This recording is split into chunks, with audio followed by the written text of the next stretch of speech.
안녕하세요. 독재코치입니다. 이번 영상은 고등 내신 최상위권이 알려주는 고등 최상위권 가기 위해 예비고 때 반드시 해야 할 것들이라는 주제로 이야기를 해보려고 해요. 중등부터 보셔도 도움될 내용이 많이 있으니 예비고가 아니더라도 끝까지 보시면 좋을 것 같네요.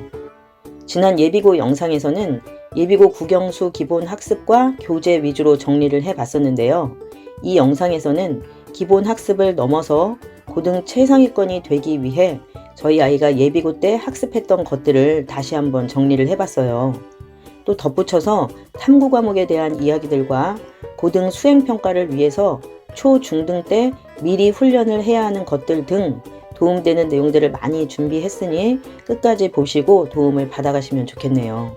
언제나 이야기하듯이 영상의 내용들은 교육 전문가가 아닌 개인의 경험과 의견으로 만든 것이라는 것을 감안해서 들어주시면 고맙겠습니다.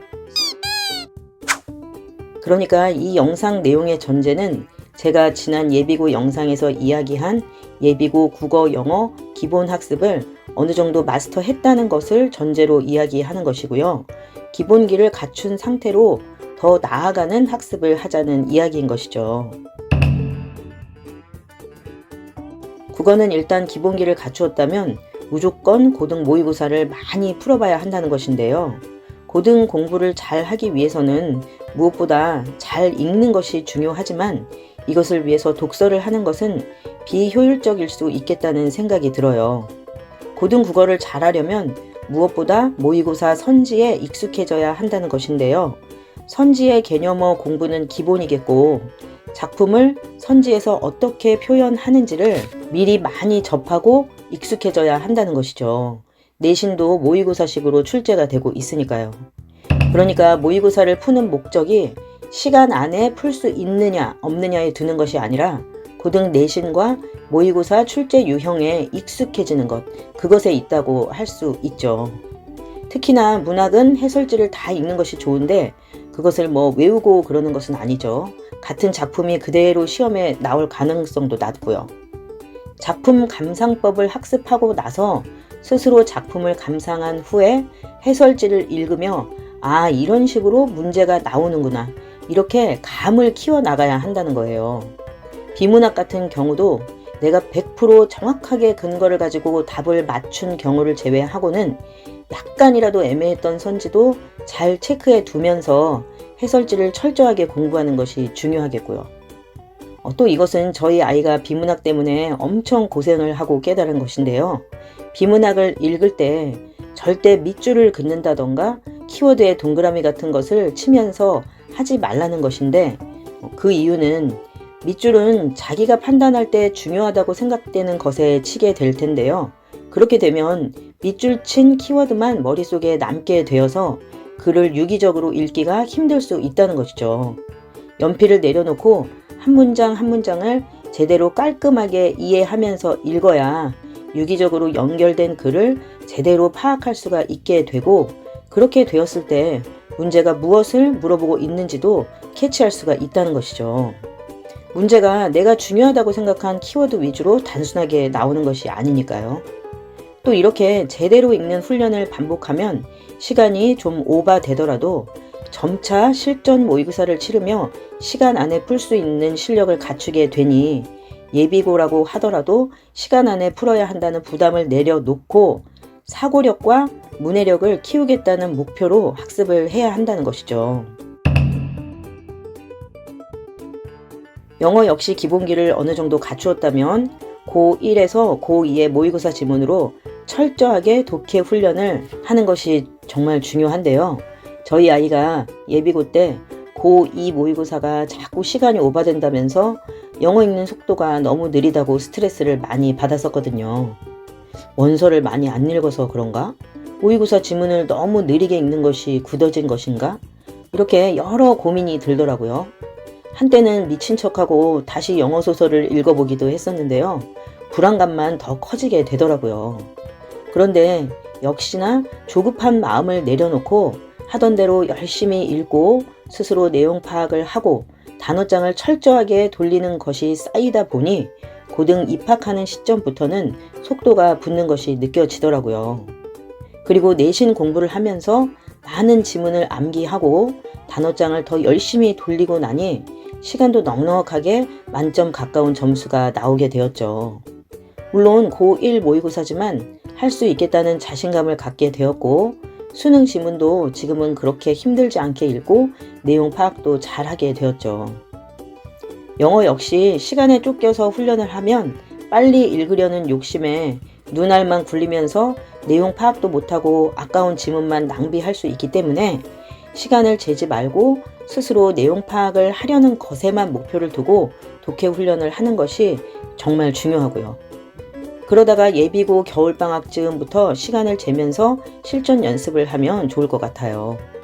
또 아무리 읽어도 내용 파악이 안 되는 지문은 표시를 해두고 다음날 또 읽고 안 되면 또 그 다음날 읽고 하면서 5번 정도까지 가면 어느 순간 확 들어올 수가 있기 때문에 절대 영어는 해설지를 보지 말고 스스로 온전히 이해하려는 태도가 중요한데요.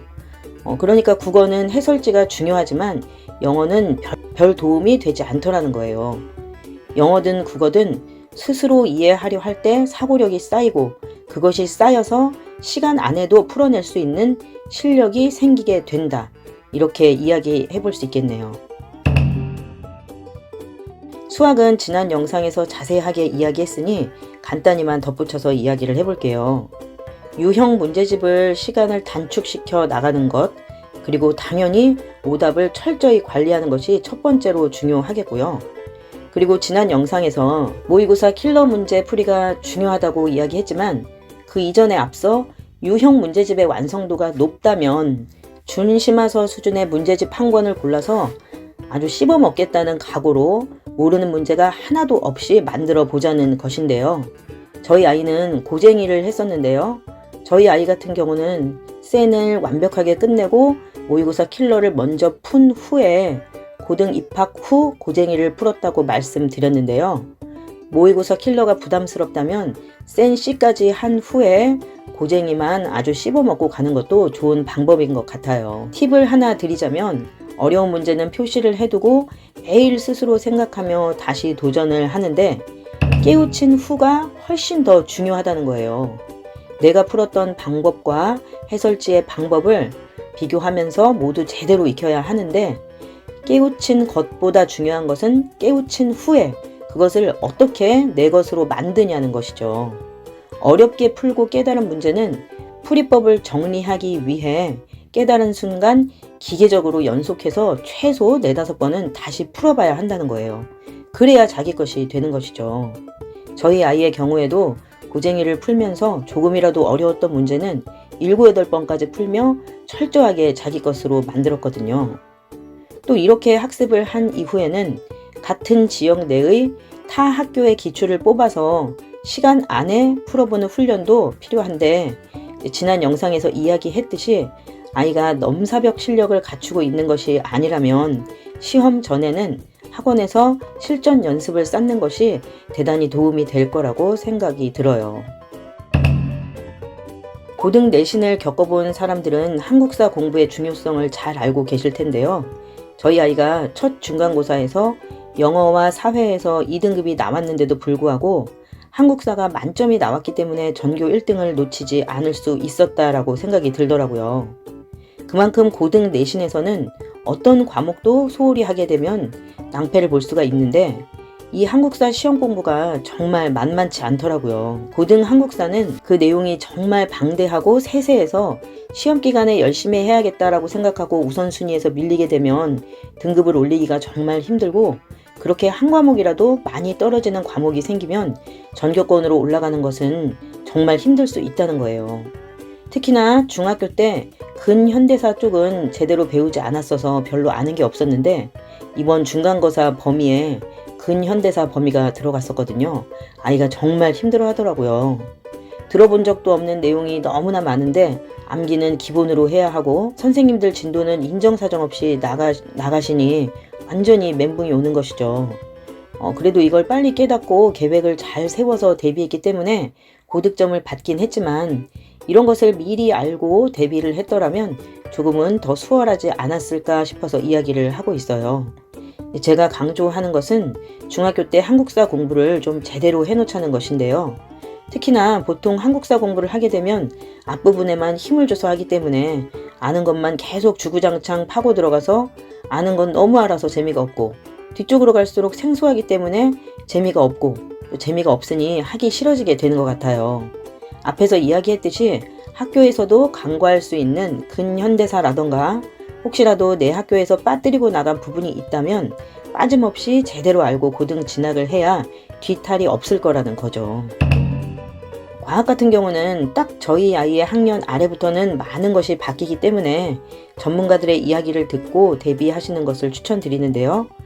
저희 아이의 경우에는 중등 과학의 완성도가 높은 상태에서 고2 과정의 과학을 선행으로 학습을 하니 통합과학에서 많은 도움을 받았었는데요.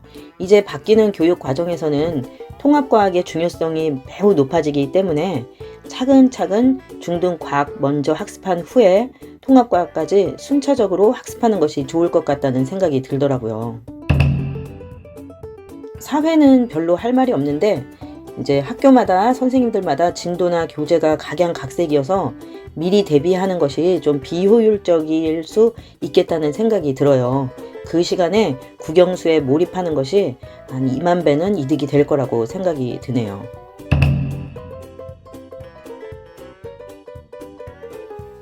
중고등 수행평가에 대해 미리 무엇을 대비해야 하나 걱정하시는 분들이 많으시죠? 수행평가란 말 그대로 학습 과제의 수행 과정 및 결과를 관찰해 평가를 하는 것인데요. 사실 이것을 잘 하려면 가장 중요한 것은 성실성과 자기 시간 관리라고 할 수 있어요. 수행평가의 내용 자체는 어려운 것이 아닌 기본에 가까운 것들이기 때문에 이것을 위해 미리 따로 준비해야 할 것이 있냐 물으신다면 초등 때 글쓰기를 주기적으로 하면서 생각을 정리해보는 훈련을 연습하면 도움이 된다고 할 수 있겠고, 그것보다 중요한 것은 아이 스스로 수행평가의 일정을 관리하는 자기 시간 관리에 힘이 있어야 한다는 거예요. 특히 고등 수행평가는 내신 기간에도 폭풍처럼 쏟아질 때가 있는데 그것을 시간을 잘 분배해서 우선순위를 파악해 관리할 수 없다면 수행평가 날짜를 못 지켜서 감점이 되는 일도 있을 수 있고, 그것보다 더 중요한 것은 내신 공부할 시간을 확보하지 못할 수 있기 때문에 그만큼 시간 관리가 중요하다는 것이죠. 이것을 되도록 빠른 시기에 훈련하는 것이 무엇보다 중요하다고 할 수 있겠네요. 또 고등 수행평가는 내신에 반영이 되기 때문에 아주 사소한 것이라도 놓치지 말고 잘 챙기고 가야 한다는 거예요. 아주 작은 점수 차이가 전교 등수를 바꿀 수 있기 때문에 고등은 무엇 하나도 소홀히 하는 태도를 가지고 있으면 안 된다는 것이죠. 오늘 제가 준비한 영상의 내용은 여기까지인데요. 보시고 궁금한 점은 댓글로 물어봐 주세요. 영상을 끝까지 시청해 주셔서 감사합니다.